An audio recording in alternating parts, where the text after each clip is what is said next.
Thank you for joining me today for Champaign-Urbana Jewish Federation's Holocaust Education Center podcast series. I am joined today by Frederik Kanfer, a world-renowned photographer, active member of the local Jewish community, and the son of a Holocaust survivor. Thank you so much for joining me today, Larry. Good to be here. Before we get into your family's history, can you tell me a little bit about yourself? Where did you grow up, and how long have you lived in the Champaign-Urbana area?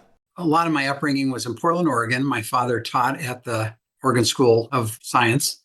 We moved to Cincinnati and then to Champaign. Champaign my senior year, went to Urbana, and I went through school in architecture here, and here I am. And how did you meet your wife, by the way? I had a career in photography, and we had a gallery opening. And one day this person came in to the gallery, and I just about tripped over myself to introduce myself to her. And the rest is history. Flash forward, you're both active with the Champaign-Urbana Jewish Federation. How did you get involved with CUJF? I lived in Minneapolis for a few years and had a gallery there as well as in Champaign. So when we came back to actually move, we moved back from Minneapolis back to Champaign. We became more active in the community, Jewish community, both through the temple and Sunday school. And then we became more active in the Federation. We went to events. My wife was on the board for a while. That's our connection. Let's talk about your family history. What happened to them during the Holocaust? Your father, Frederik Kanfer, was born in Austria. His seemingly warm and normal childhood was shattered at what age? And can you start to walk us through what happened to your family at the beginning of their ordeal? This was put together from different sources. He didn't talk about it at all, except for one time when we went to Europe in 1968. We went back to his old neighborhood. But I thought he was just an American soldier. I had no idea about any of this. He didn't want to talk about it. It was horrible, and I think he wanted to move on. But basically, we found a diary after he passed away, and we put things together. And he was about 13 when Kristallnacht happened in Vienna. And I got him to tell a few stories when our firstborn was born. And so we have some of his responses from that. He talks about being in his tenement, and he walked downstairs going to school as he always did. And one day he saw a bunch of people crowded around the butcher, kosher butcher that he would go to. And the butcher was out front cleaning the tiles with a brush, cleaning off the Nazi symbols, and they were kicking him. And that's one of the things that kind of stuck out. So he was there during, they call it the Anschluss, which is apparently, they say that the Germans actually conquered Austria, but they had open doors. They welcomed the Germans in willingly. Anyway, so he was there. They had applied a couple years earlier. They saw what was coming. They applied for an American passport. It didn't arrive when Kristallnacht came.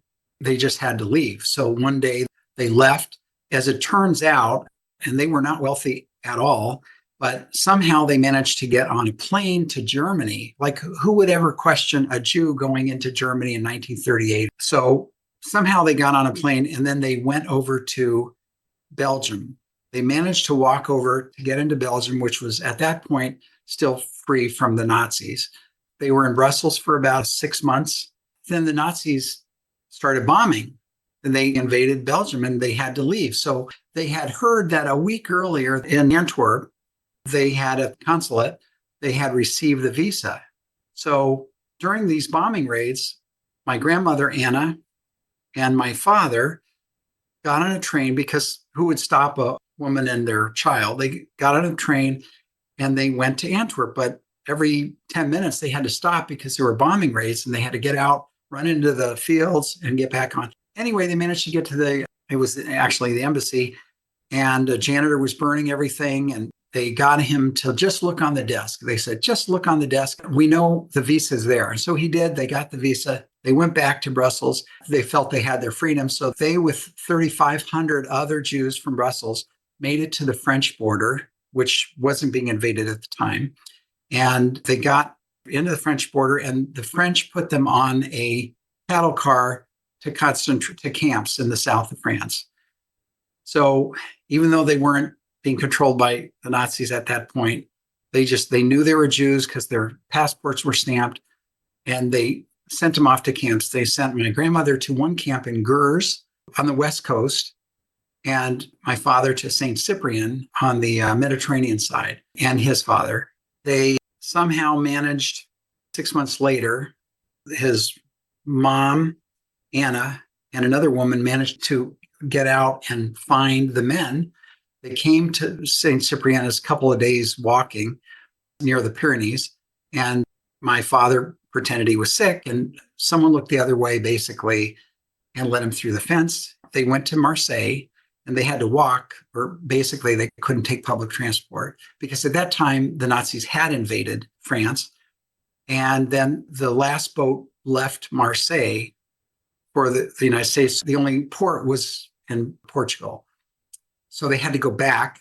They managed to evade all the Nazis. They got to the base of the Pyrenees.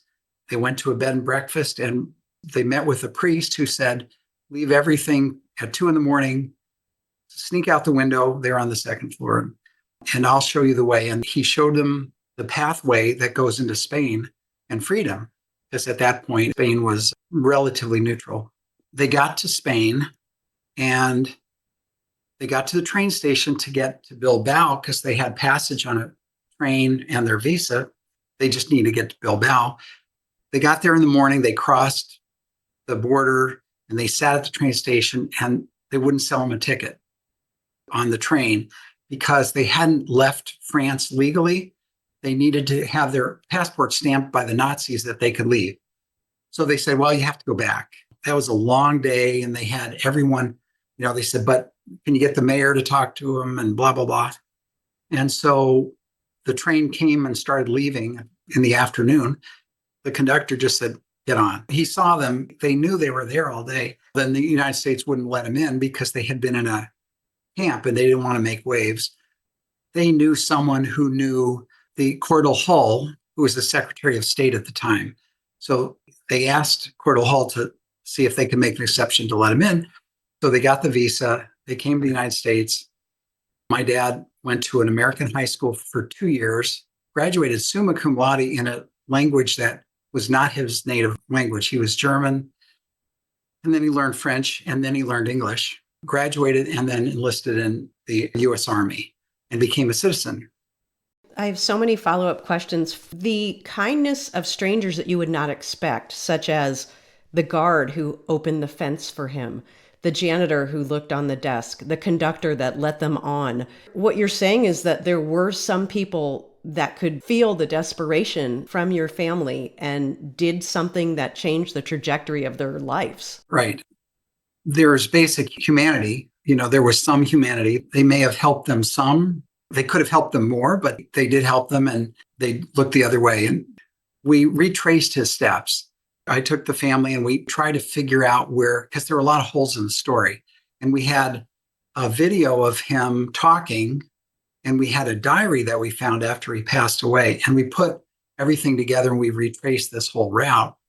And all the places he went, the first place where his house was bombed out, but there was a international nursery school there. So there were kids. We went to the camp where he was, which was basically the beach. They had to close it because it was just terrible sanitary, but there were kids playing there.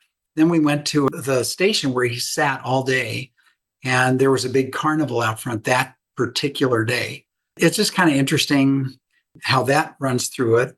And kindness of strangers, when we did go back in 1968, when I first found out that he had lived in Vienna, my dad said, well, I used to, when the Nazis would come before Kristallnacht, I would run downstairs 3 flights and run upstairs 3 flights to this Catholic man, Mr. Pashinsky, and he would hide me under his table.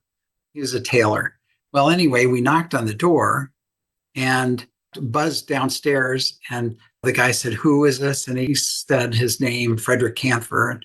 And he said, who? And then my dad said, Siegfried Kanfer. That was news to me. So we went upstairs. I was in 7th grade, so he looked like he was 110, but he might have been 70, 80. And he said, Ziggy, Ziggy. And he was so happy that my dad lived. And he offered to make us all suits, to hand make suits for the whole family. He was just overcome. Another part of your story I want to go back to for a second is you talked about how your family went from Vienna to Belgium, to France, and then Marseille and Portugal. You talk about how they walked or how they managed to get on a train or how they traveled with nothing on their back, not great shoes, exhausted, not knowing what's around the next corner. The travel itself must have been part of the hardest part. Can you describe your father's recollection of the travel? They really had absolutely nothing. So one of the stories that he talked about was from the camp to Marseille. I mean, all my life, he hated peaches. He hated peaches. And apparently, what kept them alive is they picked peaches as they walked to Marseille from Saint Cyprien, which is Perpignan, which is on the Spanish French border. They literally did that. And then going back, I think they sometimes got on a train or did whatever they could, but they had to be very careful how they traveled. How old would you estimate then? I guess you can figure out how old you were in 1968. Is that the first time that you realized your father was a survivor? Absolutely. He got a Fulbright scholarship to go teach in Germany in 68. And that's part of that youth thing. He wanted to teach a new generation of Germans the right thing. He always had faith in humankind, even after all this. And so he wanted to teach them. And these were 18-year-olds in 68. So they were born after the war. So these were all new. And so I went back when I was 13, just what my first time I realized I was 13. And that's when he left, when he was 13. I went to a German school and he taught there when I was 13. As a 13-year-old, in order to navigate those emotions, because you knew about the Holocaust, how did that affect you personally? He never talked about him in the Holocaust. We went to one place where he was pinned down as an American soldier and we saw the town and he told a story about that. And he also knew German fluently. But at that point, I didn't really put together. In fact, I don't even know if I was fully aware of the Holocaust at that point. Seventh grade, I might have been, but it didn't register. I mean, I knew about the Nazis because, he would see an older German and often say something, but there were a lot of Germans that were Nazis. The trauma of that experience never leaves you. It's in your DNA. It could be in your children's DNA without them even knowing. Other than the peaches story you shared, do you have other stories or anecdotes of things that you noticed, behaviors that your father had because of what he endured? A couple different things. He always was a little anxious in crowds. He was always assess the dangers and maybe look for escape routes, kind of. You could see in a crowd he was looking over. He always was a little on edge. And I think that passed through. Now, his first book that he wrote is called Helping People Change. So that his whole thing was people can change. Do you believe that? Is that filtered down to you? Do you think people can change? I do. It's a little tough because there's so many forces to keep people from changing. When he changed his name, did he ever get referred to, other than that man who called him Ziggy that knew him from his childhood? Was there ever a connection to that old name, that old life? No, he got to New York straight off the boat. They literally had zero. They had nothing. And he saw a tailor's department store, I think it was called Frederik Howard's. Frederik Howard's. He took that name. And so his middle name is Howard. So it's Frederik Howard Kanfer. He wanted to assimilate, let's put it that way. He wanted to be in America and assimilate and be an American. In fact, in his diary, he wrote something to the effect of, I'm here, it's total freedom. I can do what I want. I'm free to feel anything and to do anything. He was so excited to be here. Americans born here, we don't appreciate that like he did. We take that for granted. He was very disciplined. He lost his accent completely. So I never knew that he was German native born speaker when I was younger. I mean, he learned English on his own and he wanted to be here. Flash forward to you having your own children. You named your oldest after your grandmother, Anna. When did you teach your children about the Holocaust, and when did they realize that they were descendants of a Holocaust survivor? We really didn't talk about it a lot initially, until they were maybe 9 or 10. Another reason my father didn't want to talk about it is he didn't want to burden us with that negativity. He always pushed the idea that be the best you can be. Go forward and be the best you can be and don't be encumbered that way. And that generation, the Jews in that era, a lot of them said, hey, don't make waves, be quiet, don't say anything. Just lay low and it'll go away. How did that turn out? He didn't want to push that. He wanted to teach the new generation a positive. So he always kind of avoided that. In fact, he's not in the Jewish section of the cemetery. But yet, when they got here, his parents turned Orthodox. They were very, very religious. Even though they went through such a trauma, they still held on to their faith and they were proud Jews. Yep.